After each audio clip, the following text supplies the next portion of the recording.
The bell should have rung at midnight, yet the air of St. Hallow's parish remained still, the silence so thick it seemed to weigh upon the cobblestones of the sleeping village. It was said that the old bell had not missed a chime in 300 years, not through war, nor storm, nor fire. Yet on this night, the silence carried a strange finality, as though it concealed within it the echo of a crime unspeakable. In the shadows of the churchyard, where ivy crawled up the ancient stones and the damp scent of earth clung to the air, a figure stumbled upon something dreadful, a lifeless body at the foot of the belfry, the hand still outstretched toward the rope that would not move. Thus begins our descent into a mystery of whispered secrets, of hidden motives, and of a truth that threatens to shatter the fragile peace of a village where every neighbor wears a masked dot. If this tale stirs the imagination, if the silence of the bell has already drawn you closer to the firelight, then stay with us. Share this moment with others who savor shadows. Subscribe to ensure you never miss a turn of the detective's lantern, and keep the whispers alive in the flickering dark. Now, let us map the path of our investigation, a journey through 5 unfolding chapters, each a chamber in this house of secrets. Chapter 1. The Silent Bell and the Fallen Stranger. Night air hung heavy over St. Hallow's, thick with the damp chill of early autumn. A crescent moon pushed through drifting clouds, spilling silver over the crooked rooftops and cobblestone lanes. But the village was wrapped in an unnatural hush. For centuries, the faithful had trusted the midnight toll of the parish bell to mark the passing hours, a sound so constant that its absence now seemed unbearable, as though the village had slipped into some forgotten corner of time. Not a curtain stirred, not a dog barked, not a soul breathed freely in those suspended minutes. Then came the scream. It was the sexton's apprentice, a boy of no more than 17, who had gone to the churchyard to check why the bell remained still. His cry echoed off stone walls, pulling half the households from their slumber, and by the time Constable Rigby arrived with his lantern swinging, a small gathering of villagers stood in a fearful semicircle near the belfry steps. Their faces glowed pale in the light, their eyes drawn irresistibly to the figure sprawled at the base of the tower. The man lay as though struck down mid-stride, one arm stretched toward the bell rope that hung still and unyielding from the rafters above. His clothing was of good quality, though rain-stained at the edges, and his shoes bore the polish of a gentleman rather than the scuffs of a labourer. Blood darkened his temple, seeping into the earth where the ivy clung to old stones. His face, even in death, carried a peculiar calm, as though he had expected this ending all along. None among the villagers claimed to know him. "Stand back," Rigby muttered, though his own voice quavered. The constable was not a man made for theatrics. His duty until now had been no greater than settling tavern disputes or chasing away petty thieves. Murder, if this was murder, belonged to the inspector from London, not to a village officer with trembling hands. Yet the inspector had not yet arrived, and so the burden fell upon him. He knelt, holding his lantern close, and studied the stranger's features with a mix of dread and fascination. Whispers stirred among the onlookers, growing louder with every passing moment. Mrs. Bellingham, who ran the bakery on the square, swore she had seen the man earlier that day, passing by her window with the air of one searching for directions. Old Mr. Carroway insisted the fellow had been seen at the inn nights past, asking questions about the church records, but others contradicted, claiming they had never laid eyes on him before. In a place as small as St. Hallow's, where every face was familiar, a stranger was more than unusual. It was alarming. The doctor arrived, still tugging at his coat, his spectacles fogging in the damp air. He examined the wound at the temple, shook his head gravely, and whispered to Rigby that though it could have been caused by a fall, the angle was peculiar. Too clean, too deliberate. Rigby swallowed hard, his lantern light trembling across the corpse, as though echoing the uncertainty in his heart.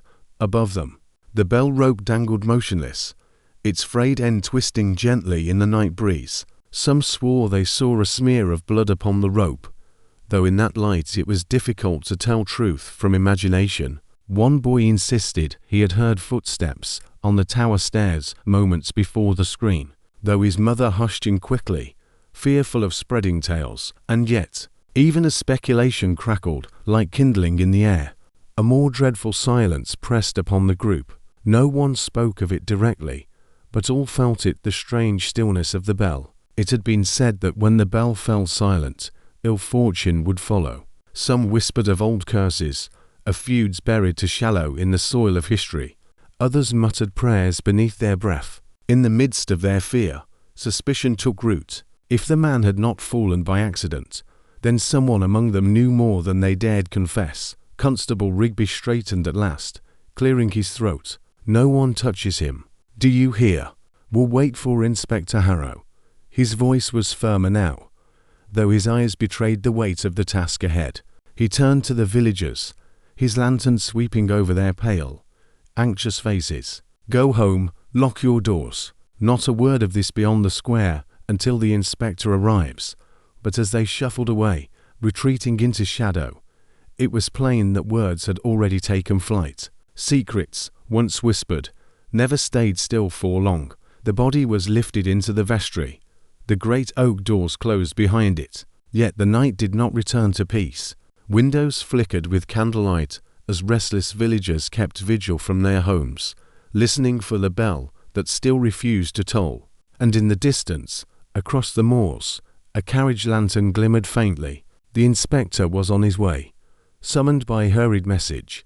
Before dawn, St. Hallow's would awaken to its first true interrogation, and the game of suspicion would begin. The carriage rolled into the square just as the first light of dawn touched the church spire. Pale and uncertain against the lingering fog, its wheels clattered on the cobbles before drawing to a halt outside the inn, where a few villagers had already gathered. Despite the constable's warning, from within stepped Inspector Elias Harrow, tall, angular, with a coat as black as the soot on London's chimneys, and eyes that seemed to notice everything at once. He did not speak immediately, but raised his gloved hand toward the bell tower, his gaze fixed upon the rope swaying faintly in the morning draught. Constable Rigby hurried to his side, breathless from pacing the square through the restless hours. Inspector, the body's in the vestry. Stranger, no papers on him, no name known to the village. His words tumbled out, eager to hand over responsibility. Harrow silenced him with a nod, then strode toward the church with a calm authority that steadied even the most frantic whispers. Inside the vestry, the corpse lay upon a bier draped in linen. The doctor lingered nearby, spectacles polished, his hands clasped tightly as though he feared they might betray uncertainty. Harrow leaned over the body, his shadow stretching long across the flagstones. He noted the wound, the fine weave of the coat, the soil embedded in the cuffs, and a faint scent clinging to the cloth, a mixture of tobacco and something floral. A cologne not common in these parts, not a villager, Harrow murmured, more to himself than to the others, but known to someone. Strangers do not come without purpose. He turned to Rigby, his expression unreadable. Have the tower searched, step by step, tread by tread. If there are footprints, we shall see where they lead. To constables set to work, lanterns swinging as they ascended the spiral stair. Each creak of the wood echoed through the church, each echo a reminder of the silence that should have been filled with the bell's solemn toll. Minutes passed before one called down that he had found something. In the narrow landing beneath the belfry, a smear of red darkened the stone wall, as though a head had struck it with great force. Yet the angle did not match the fall. Harrow inspected the mark himself, his gloved fingers hovering just above it. To deliberate, he said softly. He was struck here. Then Caridor allowed himself to fall downward. And the bell rope. He tugged it gently. It moved easily, free of obstruction. Why did he reach for it? Speculation crackled in the air, but Harrow cut it short. Bring me the villagers. Not all at once. Quietly, one by one. We begin with those who claim to have seen him. Mrs. Bellingham was the first. She entered wringing her flour-dusted hands, her voice hushed but eager. She insisted the stranger had passed her window, glancing in as though looking for someone. He had the look of a man inquiring. She whispered, but I thought nothing of it. He walked on toward the square, tall, well-dressed. I remember the shine of his shoes, When asked what hour, she faltered. Late afternoon. Or was it near evening? The ovens keep me busy. Time slips. Next came young Peter, the boy from the inn, who claimed the stranger had rented no room, but asked curious questions in the taproom. He wanted to know about the church, sir. Peter stammered. Asked who kept the records, who rang the bell at night. I thought him odd, but he paid for his ale, so I said no more. Harrow's eyes lingered on the boy, measuring the truth in his words. Before dismissing him, old Carroway followed, leaning heavily on his cane. He declared that the stranger carried a book, a leather-bound ledger of sorts, though none could confirm it. Saw it with me own eyes, he insisted, though the others muttered that Carroway saw more than was ever truly there. His testimony, though passionate, seemed riddled with memory's frailty. By the time the sun rose fully, a pattern had begun to emerge. The man had not merely wandered into St. Hallows, he had sought it with purpose, asking questions about the parish and its bell. Yet why the bell? Why the records? And why had his search ended with blood upon the stones and silence in the air?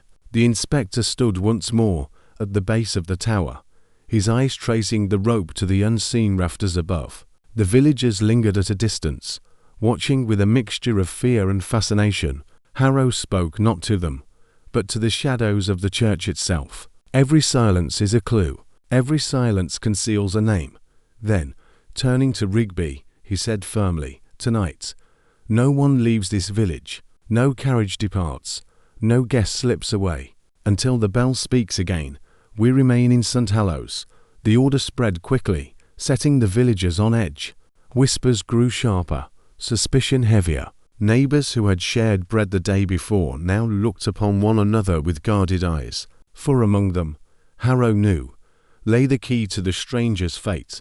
The first chapter of the mystery had begun not with the toll of a bell, but with its absence, and in that absence lay a story darker than any the village had ever dared to imagine. The day unfolded with the slow tension of a wound tightening beneath its bandage. The village, usually alive with the rhythms of market calls and the laughter of children chasing hoops across the green, moved under a hush that no sunlight could dissolve. Curtains shifted, doors closed a moment too quickly, and every glance lingered with unspoken suspicion. St. Hallows was not a place that welcomed mysteries, yet now was drowning in one. Its peace cracked like the bell that had refused to toll. Inspector Harrow spent the morning circling the square and its adjoining lanes, his presence both a comfort and a disturbance. Wherever he walked, conversations died mid-sentence, replaced by watchful silence. He carried no notebook, no clumsy bundle of papers. Instead, he held each detail in memory, a map of impressions forming behind those sharp eyes. He stopped often to speak with villagers in the most ordinary of places, beside the bakery ovens, near the apothecary shelves, along the hedgerows that marked the road out of town. Each exchange seemed casual, yet beneath every simple question lay a blade probing for truth. At the inn, he examined the guest book, its entry sparse and familiar. No name matched the dead man.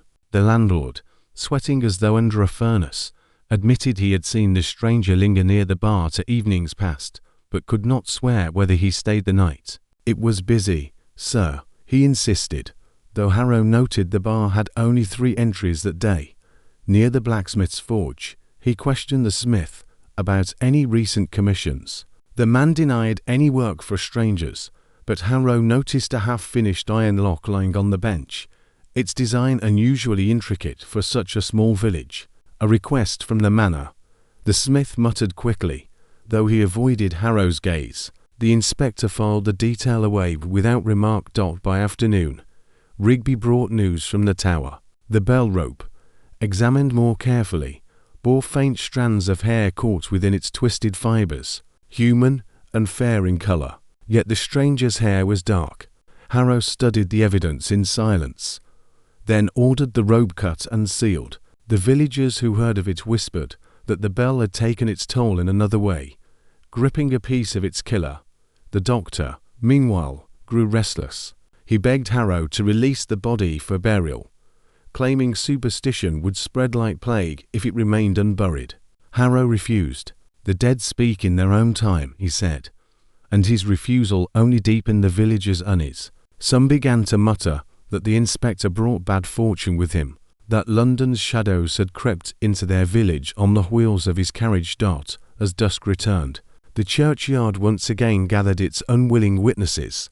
Harrow ordered the villagers assembled, not in the square where gossip ruled, but within the nave of the church itself, beneath the silent weight of the bell. The pews filled slowly, the air thick with candle smoke and fear. Every face was drawn, every pair of hands restless. The inspector stood at the front, a solitary figure beneath the pulpit's carved angels. "You each believe yourselves innocent," he began, his voice steady as the stone around them. "Yet innocence is not the absence of guilt, but the absence of secrecy. And St. Hallows, I think, has grown accustomed to secrecy." His words fell like stones in a still pond. Some villagers shifted uncomfortably.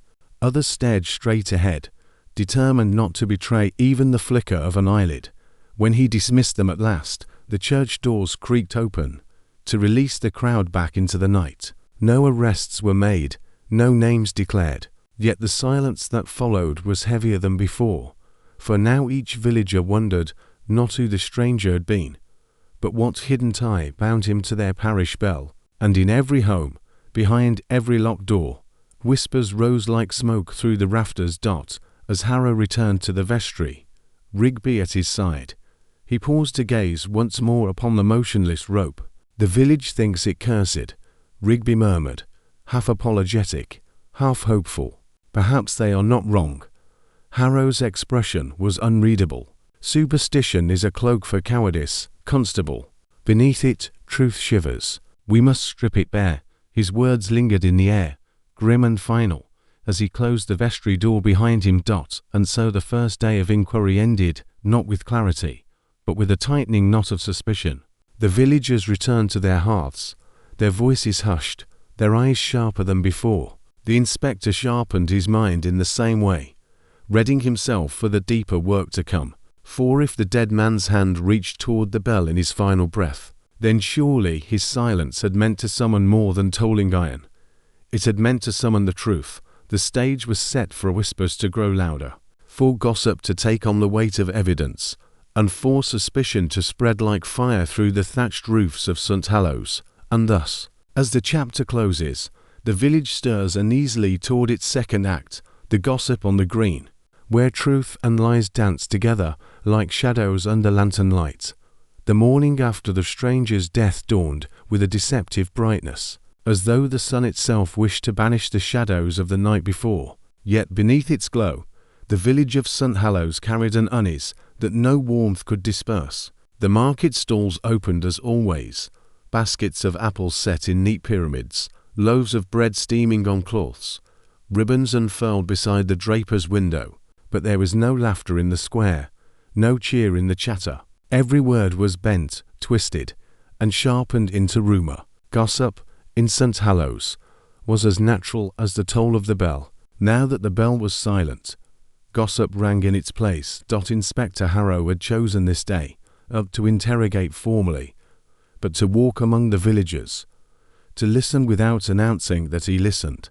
He strode with deliberate ease, his black coat brushing the edges of baskets, his gloves tipping his hat to those who passed. His very silence invited speech, for nothing tempts a tongue so much as a watchful ear. At the bakery, Mrs. Bellingham leaned over the counter, her voice pitched just low enough to be overheard.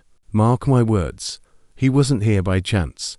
Folk don't travel miles just to stare at old stones. He was hunting something in those records, you'll see. Perhaps a family name, perhaps a scandal." The customer, a stout farmer with earth still clinging to his boots, nodded solemnly.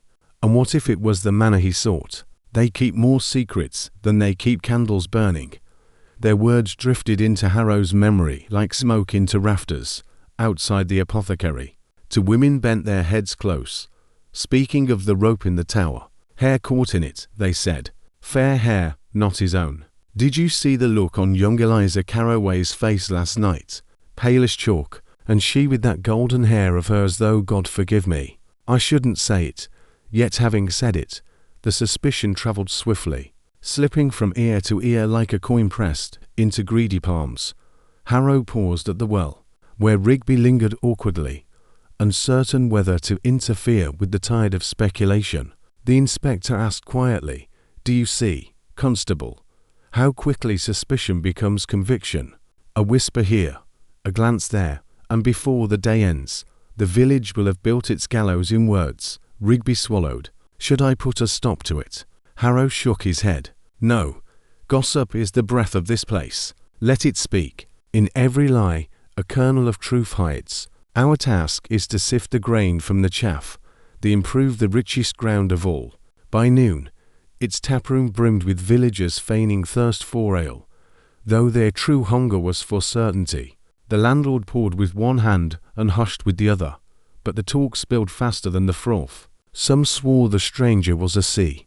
As twilight drew near, Harrow stood once more at the village green. Children played no games there now. Instead, they lingered close to their mothers' skirts, wide-eyed at the tension that curled like mist around the cottages. The inspector gazed up at the church spire, the bell rope still unmoved, and thought of how silence can be louder than any toll. Every whispered word had pointed outward, toward manor or maiden, toward past or legend. Yet Harrow felt the gravity of the mystery, pulling inward, toward the very heart of St. Hallows. The day ended as it had begun, with doors closing softly, shutters drawn against the dusk.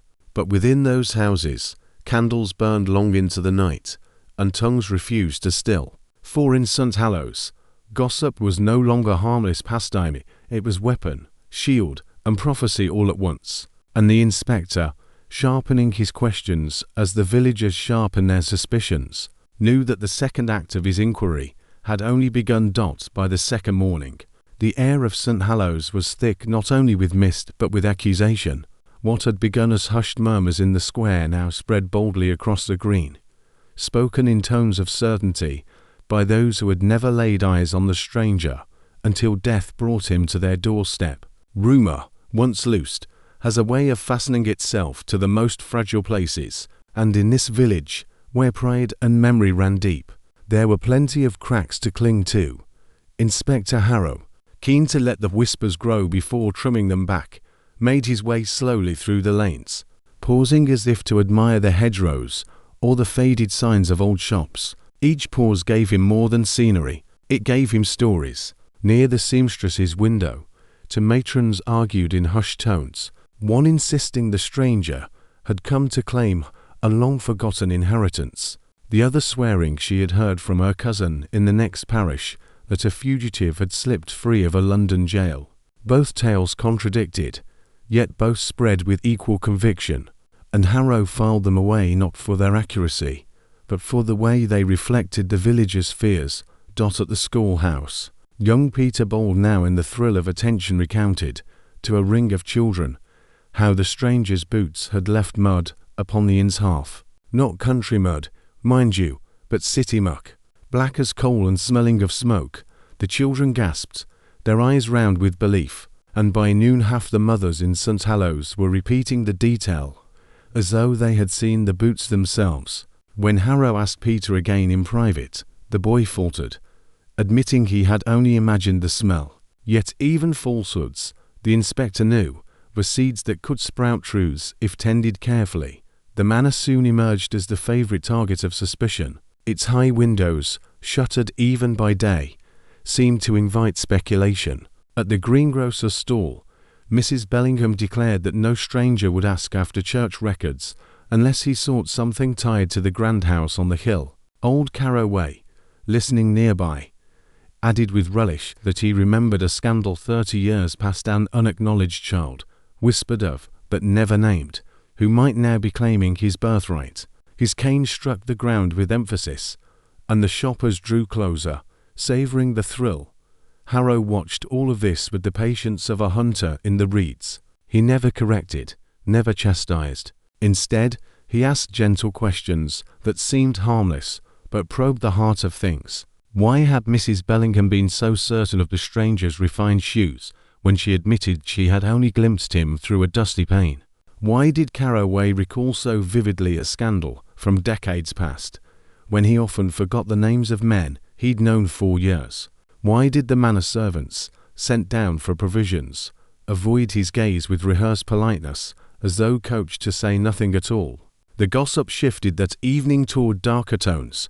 The fair hair found in the bell rope became the subject of more than one cruel whisper. Eliza Carroway's name surfaced again, her pale beauty now cast as suspicious rather than angelic. Some insisted she had been seen near the churchyard on the night of the death, though none could name who had seen her. Others claimed she had quarrelled with her father only the week before, though what the quarrel concerned seemed to change with each retelling. Eliza herself kept to her room, the shutters drawn, while her father shouted at passers-by that his family would not be slandered by nightfall. The village green resembled less a place of commerce and more a stage of accusation. The constable moved nervously among them, urging restraint, but the words flew faster than he could contain, and Harrow, watching from the shadow of the churchyard, knew that gossip had done its work. It had drawn the first true lines of division across St. Hallow's, setting friend against neighbour, and it had scattered enough red herrings to keep the truth hidden for now. Yet beneath it all, a different current stirred, quieter, subtler, but more dangerous than rumour. Harrow sensed it in the silences between words, in the glances exchanged when names were spoken too loudly, in the fear that clung like smoke to the very air. Someone in the village knew why the stranger had come. Someone feared the truth enough to let gossip serve as their shield. And soon, Harrow promised himself, he would strip away that shield to see what trembling secret lay beneath. The third evening after the stranger's death fell heavy over St. Hallow's, cloaking the cottages in amber firelight, while the green itself became a theatre of unrest. What had begun as rumour had thickened into open quarrel. Villagers who once exchanged loaves and laughter now stood on opposite sides of whispered accusations, their voices sharp, their gestures sharper still. It was as though the silence of the bell had infected every tongue, forcing speech into harsher tones, every word filling the void left by the toll that never came. By the tavern door, Rigby struggled to keep the peace between two farmers, each declaring the other had sheltered the stranger. Their wives pulled them apart, but the bitterness lingered in their glares. At the bakery, customers argued so loudly over the supposed involvement of Eliza Carroway that Mrs. Bellingham wept into her flour, insisting she never meant harm, only truth, and that the well, where gossip once flowed like water. Fists nearly flew before Harrow's shadow fell across them and cooled the quarrel with nothing more than his presence. The inspector saw what Rigby could not, that this chaos was useful. Lies, when left unchecked, grow heavy enough to bend toward the truth. It was not in the loudest accusations that Harrow found interest, but in the quietest retreats. The shopkeeper who suddenly closed early, the seamstress who drew her curtains before dusk, the blacksmith who hammered with such ferocity it seemed he was silencing more than iron. Silence, he knew, was often guilt disguised as prudence. Still, some whispers had grown too sharp to ignore. That night, Harrow requested the Carroway family join him at the inn, where a fire crackled low and the walls seemed to lean inward, holding secrets tight. Old Carroway entered first, leaning on his cane with fury rather than frailty, his face flushed with indignation. Eliza followed, pale as a candle flame, her golden hair unbound, her eyes shadowed not with guilt, but with fear of the village itself. "Inspector," Carroway barked, "these fools will not blacken my name. My daughter is no more guilty than your constable's wife, or your own shadow. She's been in this village since birth, and she not be dragged into scandal by idle tongues." Harrow regarded him calmly. "The village speaks because it fears. Fear is a kind of map, Mr. Carroway.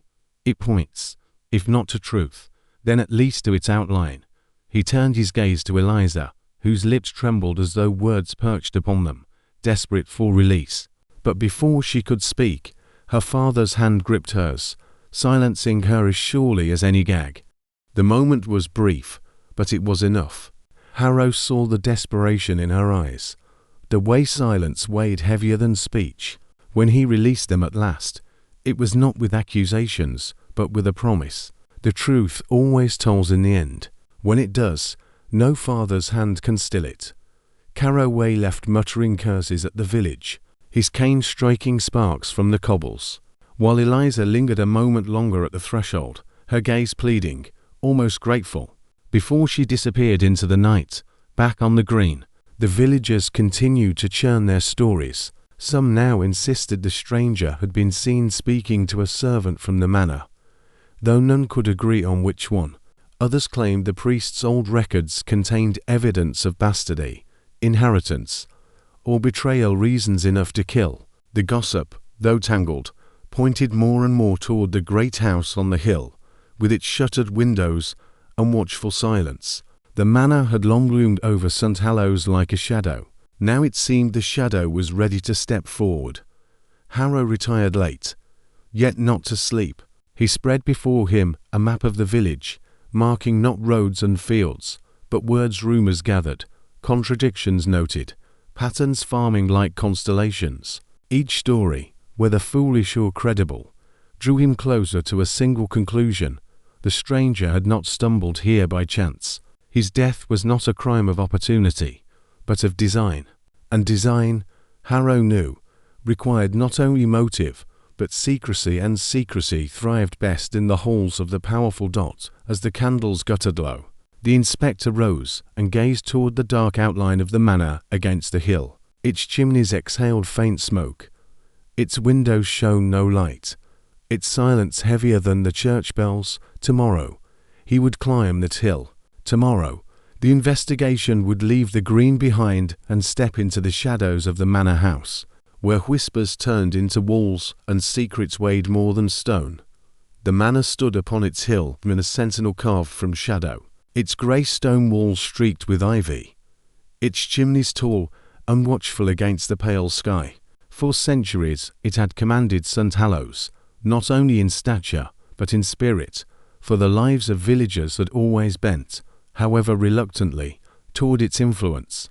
To some, it was a symbol of tradition and protection. To others, a fortress of privilege, where secrets gathered as thickly as dust on its tapestries. Now, in the wake of the stranger's death, it drew suspicion, as a lodestone draws iron. Inspector Harrow ascended the winding road at first light, Rigby trudging nervously beside him. The path was steep, bordered by hedgerows that clawed at their sleeves, and as they neared the gates, the constable muttered that the place gave him chills. Harrow did not answer. His eyes were fixed on the great oak doors, which creaked open before he could lift a hand. A servant, thin and stooped, stood waiting with an expression carved from resignation, though of them welcome. "Inspector Harrow," the servant said with a bow, "you are expected." The words settled uneasily between them. Expected. Harrow had sent no word, yet the manor had known he would come. He stepped inside without hesitation, boots echoing on flagstones worn by centuries of silent tread. The air within was thick with the scent of beeswax and old wood, mingled with something sharpering, perhaps, or dust disturbed recently. Paintings loomed from the walls, their eyes following the visitors with expressions that seemed almost accusatory. Lady Ashcombe, mistress of the house, awaited them in the drawing-room. She was a woman of proud carriage and carefully maintained composure, her hair silvered, but her eyes unyielding. Draped in dark silk, she greeted Harrow with a politeness that felt colder than rudeness. "Inspector, St. Hallows is in turmoil, I hear. Tragedy rarely comes without noise, nor without silence." Harrow replied evenly. "A stranger lies dead at the base of your parish tower." He asked questions about records, about the bell, perhaps about you. Her smile was faint, brittle. "So they whisper, but whispers, Inspector, are a poor substitute for evidence." She gestured toward a chair, though she herself did not sit. "The manor has stood long before this tragedy, and will stand long after. We do not concern ourselves with tavern tales." Harrow studied her carefully, and yet he was seen asking about the church, about family names. "Might those names be yours?" Before she could answer, the drawing-room door opened, and a younger man entered. Lord Ashcombe's nephew, Edwin. He carried himself with the careless elegance of wealth, but his eyes betrayed unease at finding the inspector in his home. He offered no greeting, only a curt nod, before pouring himself a glass of sherry. Though the hour was scarcely past dawn, rumour paints me as villain already, Edwin said with a sardonic edge. A stranger dies, and suddenly the manor is guilty. Convenient for the village, is it not? Blame the house on the hill. It saves them from turning suspicion on one another. Harrow did not flinch. Convenience is often the mask of guilt. Where were you on the night of the silence? Edwin raised his glass, his hand a fraction unsteady. At home, playing chess with my aunt. She will confirm it. Lady Ashcombe's gaze, cool and unwavering, lent the alibi its strength. Yet Harrow noted how her fingers tightened slightly upon the arm of her chair. The servant who had admitted them reappeared, announcing that breakfast was prepared. Harrow declined, but as they passed through the dining hall, he slowed. The table gleamed with polished silver, but at one end a ledger lay open, its pages covered in neat, deliberate handwriting, not an account book, not household expenses, but names, dates, annotations. He glimpsed only a few words before the servant shut it hastily. Yet those few were enough. St. Hallow's parish records. The inspector's eyes narrowed, though he said nothing. The manor, it seemed, had known the stranger's interest long before the villagers. Perhaps it shared in it. Perhaps it feared it. As they departed, Harrow paused beneath the great staircase. His gaze lifted to the upper floor, where a door stood ajar. For a fleeting instant, he caught sight of a figure, a woman, younger than Lady Ashcombe, dressed in white, her face pale against the dark corridor. She vanished as quickly as she appeared, leaving only the echo of a door closing softly. Rigby muttered about ghosts, but Harrow remained silent. He did not believe in ghosts. He believed in secrets, and the manor was full of them. When they stepped back into the morning air, the inspector turned to the constable with the faintest glimmer of grim satisfaction. The village is a chorus of lies, Rigby, but the manor sings in silence. That silence will tell us more than 100 voices on the green. The manor revealed its secrets reluctantly, as though every corridor had been taught to hold its breath. Inspector Harrow returned that afternoon, insisting that the servants be questioned before dusk. Lady Ashcombe granted permission with a gesture of frosted courtesy, though her eyes betrayed displeasure.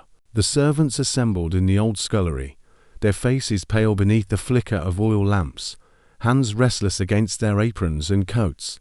Harrow studied them in silence before speaking. Servants, he knew, were the true historians of a household. They noticed what masters ignored. They heard what walls could not conceal. Yet they also carried fear, for their livelihoods were tethered to silence. Breaking it meant risk. The first to speak was Martha, the housemaid. She twisted her kerchief nervously, eyes darting toward her mistress even though Lady Ashcombe was not present. The gentleman, the one who died, she murmured. I saw him, sir, not here, but near the gates the nights past. He asked if this was Ashcombe Manor, and when I said yes, he nodded as though he had expected it all along. He carried a book, leather-bound, tucked beneath his coat. Harrow leaned forward. Did he say what business he had? Martha shook her head quickly. Only that he wished to know if the family was whole. I thought it a strange question, but I hurried away before my absence was noted. Next came Thomas, the footman, taller and surer of voice, though sweat clung to his brow. He swore the stranger had never crossed the threshold. I guard the hall each evening, Inspector. No one entered. No one left. If he came to the gates, he turned back. But as he spoke, Harrow noticed the tremor in his hands and the way his eyes lingered on the floor rather than on his interrogator. Others told fragments, glimpses of a carriage lamp near the lane, whispers of a figure on the hill, the dusk, footsteps heard, but never confirmed. The stories tangled like ivy, climbing but never revealing what they clung to. Harrow dismissed them at last, though he carried away more suspicion than certainty. As Rigby escorted the servants back to their duties, Harrow wandered the corridors alone. His boots echoed faintly against the tiled floor, and the manor seemed to shift around him, its silence alive with watchfulness. He paused before a tall door bound in iron, set apart from the others, at the end of a shadowed passage. It was locked, a fresh lock, its iron still gleaming, unlike the worn brass of the rest. He bent closer, tracing the edge where would met stone, and detected the faintest scent: parchment, ink, the stale dust of records long undisturbed. The blacksmith's unfinished commission flashed in his memory.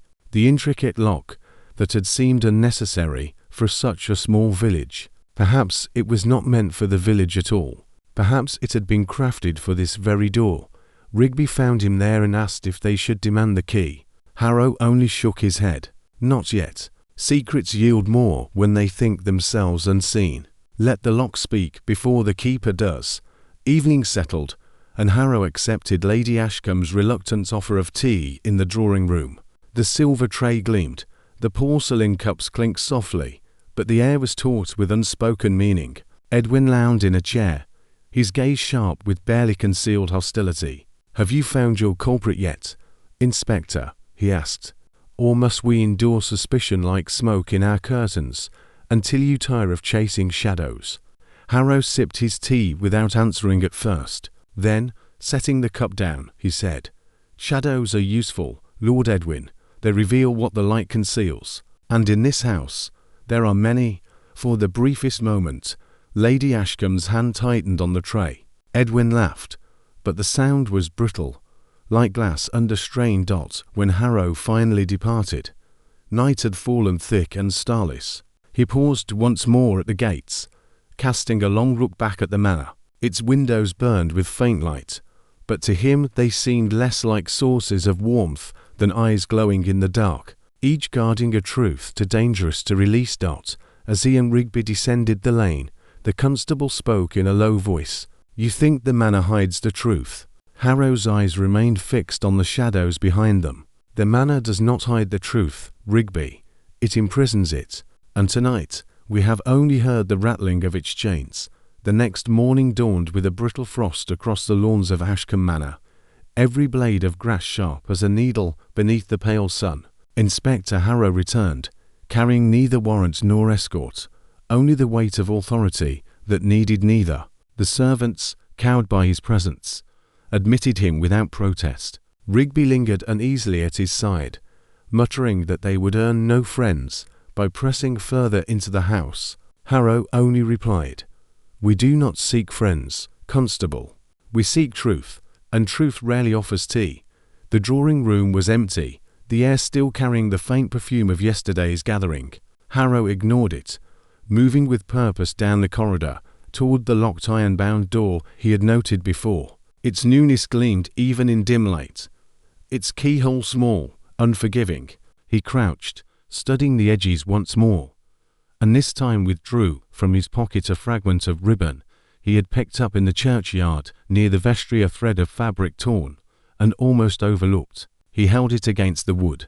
The weave matched the fibres he could see caught faintly in the door frame, as though someone had brushed too closely against it in haste.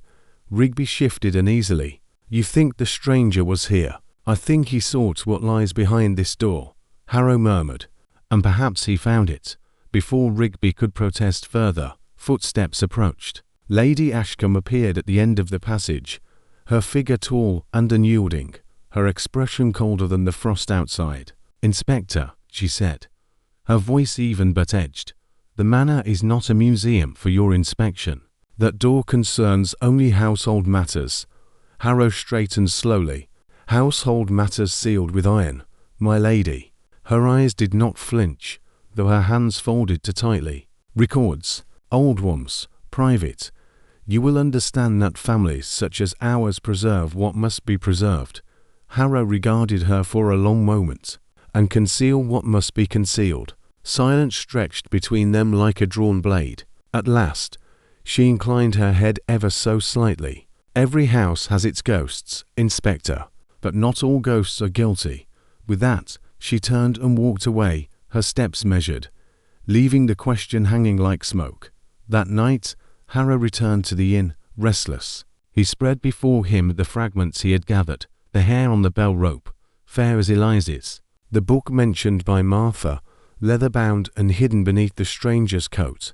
The ledger glimpsed upon the dining table, with St. Hallow's parish records scrawled in its pages, and now, the locked chamber within the manor itself, guarded not by iron alone, but by silence. Each fragment seemed unrelated, yet together they hinted at a story buried deeper than murder, a story of lineage, inheritance, and perhaps betrayal.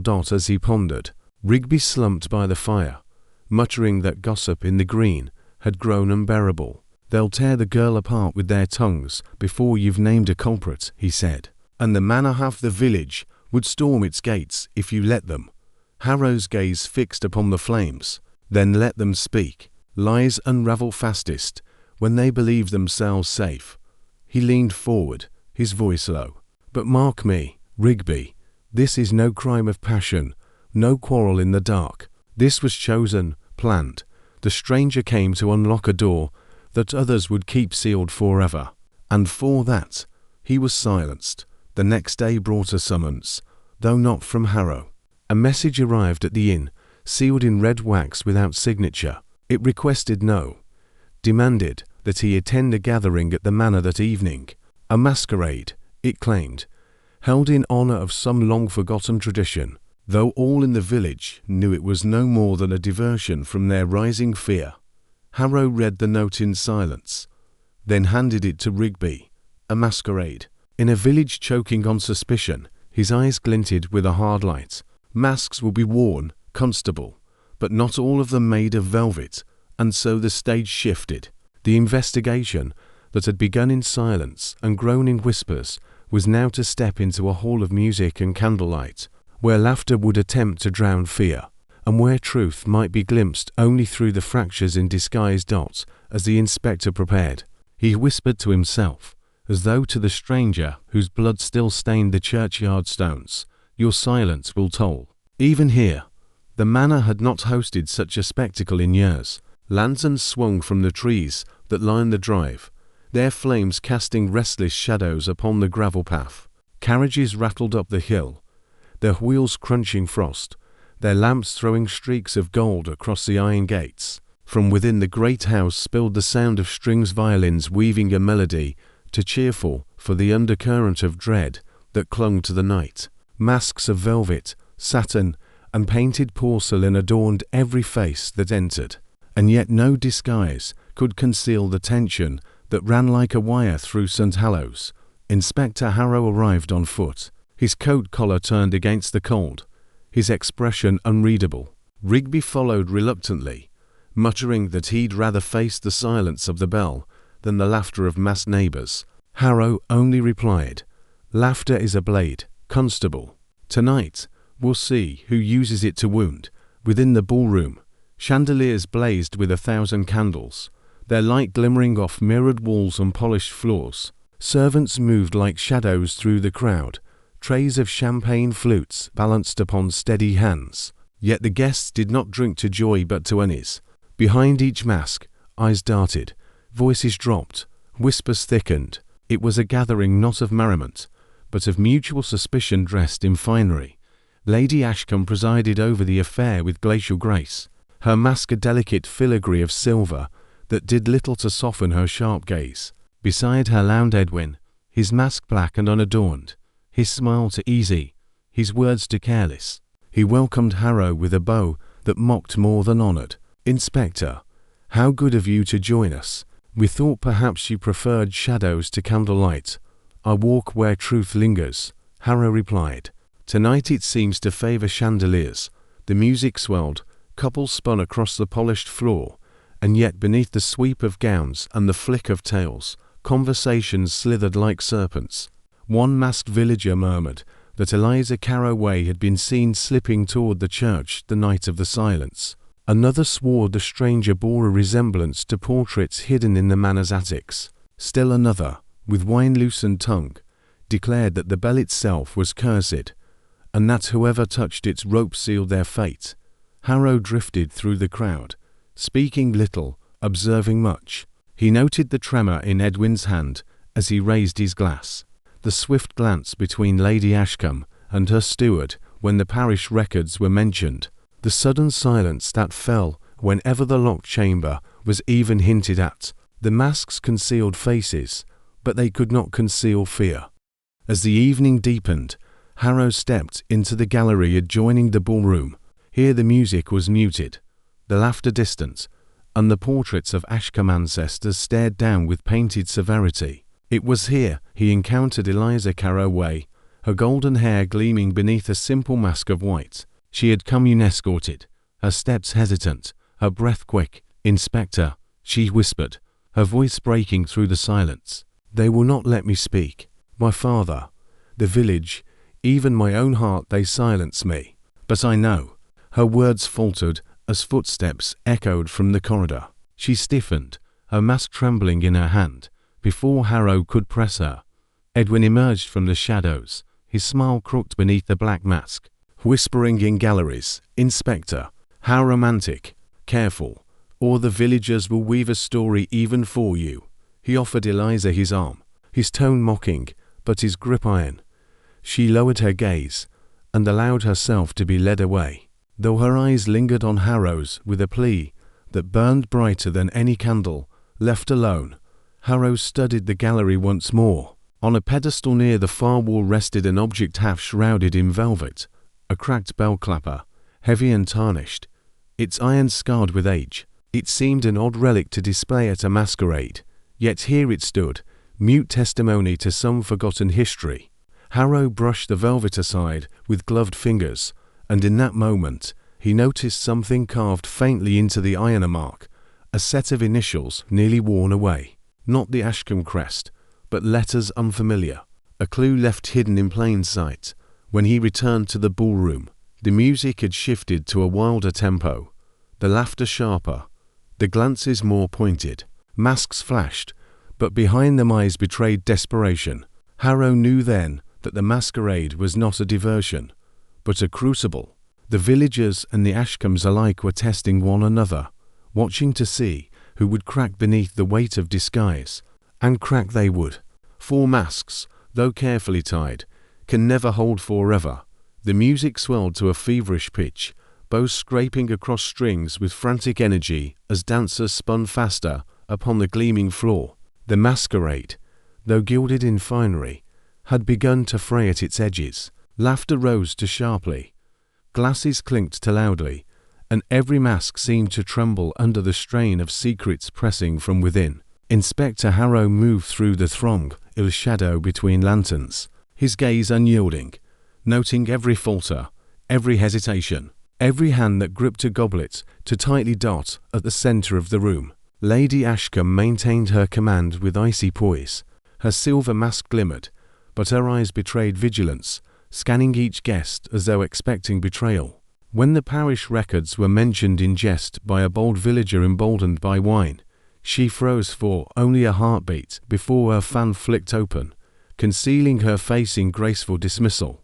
To Harrow, that heartbeat was as loud as a shout. Edwin, meanwhile, drifted through the guests with mocking charm, his laughter cutting as sharply as a blade.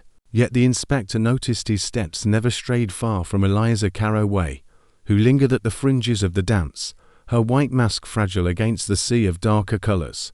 Twice Harrow saw her attempt to slip away, only for Edwin to appear at her side, guiding her back with a smile to polished, to practiced. The girl was not merely a guest. She was a prisoner beneath velvet and lace.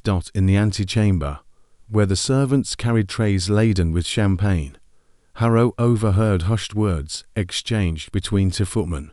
One muttered of the locked chamber at the end of the corridor, of voices heard within, though no one admitted to entering. The other silenced him quickly, glancing about with terror. But their fear was too genuine to be mere invention. Harrow filed the whisper away, another thread weaving into the tapestry of lies. The evening reached its height when the orchestra struck a dramatic chord, and Lady Ashcombe herself descended the grand staircase to signal the unmasking. Yet before she could speak, the hall fell into sudden hush. The church bell, long silent, tolled once low, mournful, impossible. Its echo rolled through the manor, rattling chandeliers, stilling breath. Guests gasped, some clutching at their masks, others whispering prayers. The silence that followed was more dreadful than the sound itself. Harrow's eyes narrowed. No hand had been permitted to ring that bell since the night of the stranger's death. Yet here, in the heart of the masquerade, its voice returned for a single toll, as if to mark the moment when lies could no longer hold. He pushed through the crowd, his presence cutting through panic, but the source remained elusive. The villagers crossed themselves, servants trembled, and even Lady Ashcombe's composure faltered, her mask slipping ever so slightly to reveal the whiteness of her lips. When order was restored, she declared the unmasking would proceed, though her voice quavered beneath its usual steel. One by one, masks fell away, revealing familiar faces, now raw with tension. The baker, the smith, the apothecary, all stripped of disguise, yet none so compelling as Eliza. When at last her mask slipped, the room seemed to lean toward her, as though the fair hair and pale skin were proof enough of guilt. Whispers spread like fire, searing her in their heat. Edwin stepped forward quickly, laying a protective hand on her arm, but his gesture seemed less chivalrous than possessive, and Harrow caught the flicker of fear in her eyes. The inspector spoke then, his voice calm but carrying. "The bell has tolled tonight not to condemn, but to remind." Its silence was the first clue. Its voice is another. Do not mistake fear for evidence, nor whispers for truth. The guilty hides not behind a mask of velvet, but behind silence. His gaze swept the room, lingering on Edwin, then Lady Ashcombe, then the steward who lingered too close to the silver tray. And silence, I promise you, will not endure. The guests dispersed uneasily, masks abandoned upon chairs, their laughter extinguished, their suspicion sharper than ever. Harrow remained in the gallery, studying once more the cracked clapper with its faint initials. He traced the letters with his glove, whispering them beneath his breath, committing them to memory. They were not Ashcombe. They belonged to someone else, someone the stranger must have sought. As the candles guttered low and the music faded into silence, Harrow understood that the masquerade had not revealed the truth, but it had shown him where to look. Beneath masks, he had glimpsed chains of control, fragments of fear, and a secret that bound manor and village alike. The next step would be darker still, for to unmask lies is one thing, to drag truth screaming into the open is another. The ballroom lingered in the aftershock of the bell's solitary toll, its glittering surface cracked, though the chandeliers still burned. Guests spoke in hurried tones, their voices pitched low, as though louder words might tempt another strike of iron from the tower across the green. Masks lay abandoned on chairs and tabletops, their painted smiles hollow now that faces were bare. Yet in the hollowness lingered something sharper than fear, the taste of accusation. Inspector Harrow stood at the gallery's edge, surveying the room as a general surveys a battlefield once the smoke has lifted. He saw the fractures clearly, villagers eyeing the manor's household with open distrust, servants shrinking into corners as though shadows might consume them. Eliza Carroway pale and trembling, while Edwin's hand clamped too firmly on her arm. Lady Ashcombe sat stiffly near the hearth, a silver mask discarded beside her, her eyes hard with the fury of one who feels her fortress breached. It was Edwin who broke the silence, his voice raised in a laugh that rang false against the stillness. "Well then, Inspector, perhaps the bell itself has taken the role of judge. A ghost rings it, no doubt, seeking vengeance." His words were met with no mirth, only shifting eyes and mutters that curdled into something darker. Some nodded grimly, others crossed themselves, and more than one whispered Eliza's name again, as if the fair hair upon the bell rope had told with that single strike. Harrow descended into the hall, his footsteps steady, his presence silencing the crowd more effectively than Edwin's jest. He addressed them not with accusation, but with cold clarity. "The bell is no ghost. Its voice belongs to flesh, to hands that feared silence would no longer protect them. Whoever rang it tonight wished to remind us of its power, and in doing so, they revealed their own fear. Fear is the truest mask of all." His eyes lingered briefly upon Edwin, then upon Lady Ashcombe, before sweeping the villagers as if to remind them that none were free of scrutiny. The orchestra, uncertain, faltered into silence, and the masquerade collapsed into an easy dispersal. Guests left in clusters, their gowns and coats trailing like shadows as they descended the frosted path toward the village. The manor emptied, leaving behind the smell of extinguished candles, spilt wine, and dread that clung to the walls. Harrow remained.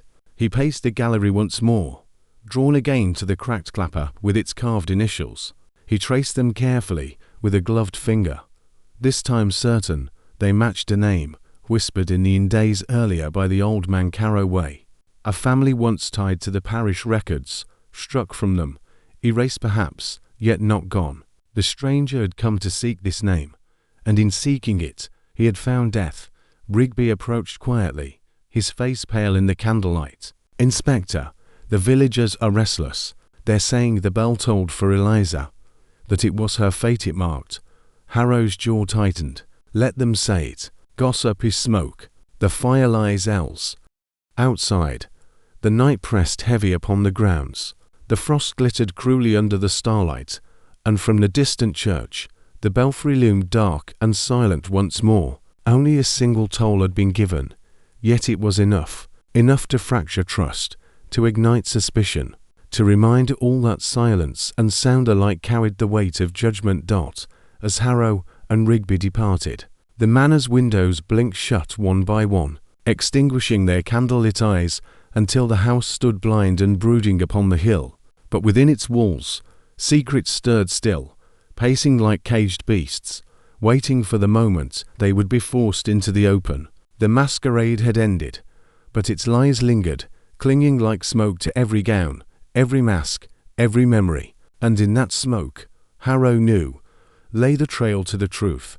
The next step would not be in halls of music and laughter, but at the place where it had begun, the churchyard belfry, where silence first spoke of death. For there, beneath the iron weight of the bell, the final unmasking awaited. The morning after the masquerade dawned stark and unforgiving, the frost lying thick upon the churchyard stones, as though the night had wept and frozen its tears. The villagers gathered in clusters near the square, their voices sharp, their glances sharper still. The single toll of the bell had unsettled them more than the stranger's death itself, for silence may be endured, but a voice returned from silence carries a dread beyond reason. To them, the toll was a curse, a verdict, a promise of doom. To Inspector Harrow, it was a confession in iron. He returned to the belfry with measured steps, Rigby close behind. The tower loomed black against the pale sky, its ivy stiff with frost, its windows like hollow eyes staring down at the village. The rope hung still, yet the memory of its toll lingered in the air, echoing faintly in the minds of all who had heard it. Harrow laid a gloved hand upon the stone wall, cold as bone, and whispered to himself, "Here the story began. Here it will end." Inside, the air smelled of damp earth and age. The wooden stairs creaked as Harrow ascended, each step a drumbeat against silence. At the landing, he paused before the smear of blood upon the stone, now darkened with time, but no less telling. He studied it anew, his eyes narrowing. "Not a fall," he murmured, echoing his first suspicion. A blow struck here, deliberate. The rest was theatre. Rigby shifted nervously, his breath clouding in the chill. But who would strike him, Inspector? Who would dare it here, at the very heart of the parish? "Someone with more to lose than life itself," Harrow replied. His gaze lifted to the belfry above, where the bell loomed vast and silent, its surface scarred by centuries, its clapper cracked but still chained within. The initials upon the clapper burned in his memory, letters tied to a name erased from parish books, but not from blood. The stranger had sought that name. He had found it, and he had paid for it. By mid-morning, the villagers gathered at Harrow's summons within the nave of the church. The pews creaked beneath the weight of their unease, their whispers fluttering like birds in the rafters. Lady Ashcombe sat near the front, her posture regal, her expression as unreadable as carved stone. Edwin lounged beside her with practised arrogance, though his jaw clenched when no one watched. Eliza Carroway was brought by her father, pale and silent, her eyes wide with dread of the judgment pressing upon her from every side. Harrow stood before them, the belfry shadow stretching over his shoulders like a mantle. "We have walked through silence," he began, his voice steady, carrying through the cold air. "We have listened to gossip, to lies, to laughter behind masks. But every whisper, every glance, every silence has pointed back here to the bell, to the rope, to the stranger who reached for it in his dying breath."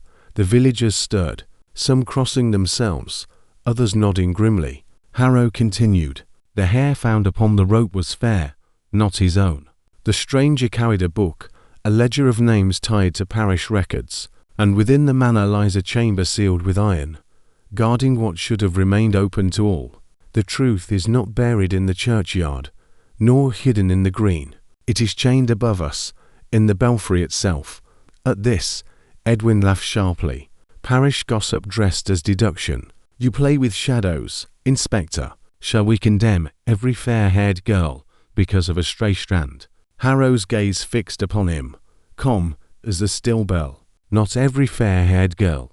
Only the one bound by silence when truth begged to be spoken." His eyes shifted to Eliza, who flinched as though struck. Her father's hand clamped upon hers, fierce, protective, silencing once again. But Harrow stepped forward, his voice softer now, intimate enough to pierce the hush. "Miss Carroway, you saw the stranger, did you not? Perhaps more than saw. You knew what he sought." Tears welled in her eyes, spilling despite her father's grip. Her lips parted, trembling on the edge of confession. The villagers leaned forward, breathless, sensing the bell about to toll again, this time not in iron, but in words. And yet, before she could speak, a crash echoed from the rear of the church. The great door slammed open, and the steward of Ashcombe Manor staggered inside, his face bloodless, his voice breaking. "Inspector, the chamber, it's been broken. The record's gone." A collective gasp surged through the pews. Harrow's expression did not change, though his eyes burned. The villagers shifted uneasily, some gasping, others muttering prayers. Eliza wept openly now, her hands trembling as she clutched at her skirts. "He wanted me to know," she whispered. "He said the bell was proof, that its silence was no accident. He was going to ring it to summon the village, to make them hear. And then he was struck down." Her words pierced the hush like a blade. Harrow's eyes darkened. The stranger reached for the bell not to mark his death, but to mark revelation. He was silenced before he could tell the truth. "And the truth, Miss Carroway, is that you are the child the records sought to erase. An Ashcombe by blood, cast out, hidden from the ledger, so the manor might remain whole." Gasps filled the nave. All eyes turned toward Lady Ashcombe, whose stillness cracked at last. Her hand trembled as it gripped the pew, her lips parting in a whisper barely audible. "It was not meant to surface, not after all these years," Edwin snarled, his mask of composure torn away. "This is madness. She's nothing. A bastard. A ghost in ink. She has no claim, no right." But Harrow cut him off, his voice sharp as the toll of iron. "She is blood, Edwin, and blood will always toll louder than lies." The church erupted once more, but this time it was not gossip that spread, it was revelation, a wildfire of recognition that could not be contained. And through it all, Harrow stood steady, his eyes fixed on the bell rope above. The final unmasking was near, but not complete, for the truth of lineage had been revealed, yet the hand that silenced the stranger remained cloaked, and that hand, Harrow knew, would not remain hidden for long. The church had become a storm. Villagers rose from the pews in heated bursts, some calling for justice, others for silence, still more for explanations that none could give. Eliza Carroway knelt weeping, her confession still trembling in the air like smoke from a snuffed candle. Lady Ashcombe sat rigid, her face pale as marble, her eyes closed as though by sealing them she might seal the past. Edwin, however, raged like a trapped animal, pacing the nave with wild gestures, spitting words like sparks. "You feed them lies, Inspector, parlour tricks, and gossip stitched into a tapestry of slander. A stranger comes, waving old books, and you let his shadow condemn a house that has stood longer than your London career." His hand shook as it pointed toward Eliza. "She is nothing, nothing but a mistake scrawled in a ledger. erased for good reason. And duty turned on Harrow, his eyes feverish. You would unmake us all to play hero to a village of fools. Harrow let the storm pass before he spoke. His voice, calm and measured, sliced through the chaos with more force than Edwin's fury. The truth unmakes no one, Lord Edwin. It merely unmasks. And tonight, we will lift the last mask. He strode toward the belfry door, its heavy frame looming in shadow. With a sharp gesture, he ordered Rigby to pull the rope. The bell did not sound. Its silence filled the nave like a tomb. Harrow turned back to the crowd. The stranger sought to toll this bell, to call you here, to reveal what the records proved. But he was struck before he could succeed, struck by one who feared the toll would undo them. The blow at the stair, the silence of the bell, the stolen records, all are the handwork of a single will. The villagers held their breath. Harrow's gaze fell upon Edwin, whose face glistened with sweat beneath the torchlight. You, Harrow said softly, yet the word rang louder than any shout. It was you who struck him, you who silenced the bell, you who broke into the chamber tonight to steal the records that named your rival. For Eliza Carroway is not a mistake, she is the rightful blood of Ashcombe, and her existence threatened everything you claim to inherit. Edwin's face twisted, his denial fierce. Lies. You cannot prove it. But Harrow stepped closer, his hand lifting the fragment he had carried since the night of the silence. The torn ribbon found near the belfry door. He held it against Edwin's sleeve, where the fabric matched exactly, frayed at the edge where it had caught. Proof enough, Harrow said coldly, and more. Martha saw the stranger at the gates. The steward admits the records are missing. The clapper bears initials that matched the bloodline your family erased. The bell was struck tonight not by ghost nor curse, but by your own hand, desperate to frighten the village into blaming anyone but you. The whole erupted. Gasps, cries, shouts for justice filled the air. Edwin staggered back, his mask gone, his arrogance crumbling into desperation. His eyes darted to Lady Ashcombe, but she did not move to shield him. Her silence was colder than any word, her gaze heavy with a grief too old to resist. Eliza rose slowly, her tears drying, her voice trembling but clear. You killed him. He came to give me truth, and you killed him to keep it buried. Edwin's hand reached as though to seize her arm, but Harrow stepped between them. The inspector's voice was final, unyielding. The bell has tolled, Edwin, not in sound, but in silence, and silence, once broken, cannot be restored. Rigby and two villagers seized Edwin then, dragging him forward as he shouted curses, his voice cracking into pleas, then dissolving into incoherence. The villagers looked on, their faces grim, their eyes wide with the weight of revelation. Lady Ashcombe stood at last, her strength faltering, but her Eliza's tears spilled freely now, though she did not step back. You chose silence over me. That is what I cannot forgive. She turned away, her golden hair catching the candlelight, leaving Lady Ashcombe to bow her head in shame. The congregation dispersed slowly, filing into the square where frost still gleamed on the cobbles. Harrow lingered behind, gazing once more at the belfry above. The bell hung still, yet its toll had changed the village forever. Rigby joined him, weary but steadied. You've given them truth, Inspector, but will it be enough? Harrow's eyes did not leave the bell. Enough for today.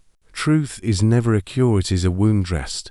Tomorrow, it may ache again, but better a wound tended than rot festering beneath silence. As the villagers drifted homeward, some supporting one another, some walking apart, St. Hallow's no longer seemed quite the same village it had been. Shadows still lingered, secrets still whispered, but the silence of the bell was broken, and with it, the hold of fear. The inspector walked slowly down the path from the church, his coat brushing frost from the hedgerows. Eliza stood by the lych gate, her eyes meeting his for a fleeting moment. Gratitude glimmered there, mingled with grief, and though no words passed between them, Harrow understood. She had been unmasked, yet in that unmasking she had become something new, something stronger. The final reckoning still awaited in the manor itself, for Lady Ashcombe had not yet faced the full weight of what silence had wrought, but that was for another hour. For now, The belfry stood tall above the square, its voice restored, its truth revealed, and Harrow, ever the lantern-bearer in the dark, knew his work was nearly done. Ashcombe Manor loomed silent in the twilight, its many windows dim, its chimneys exhaling only faint threads of smoke. The masquerade was over.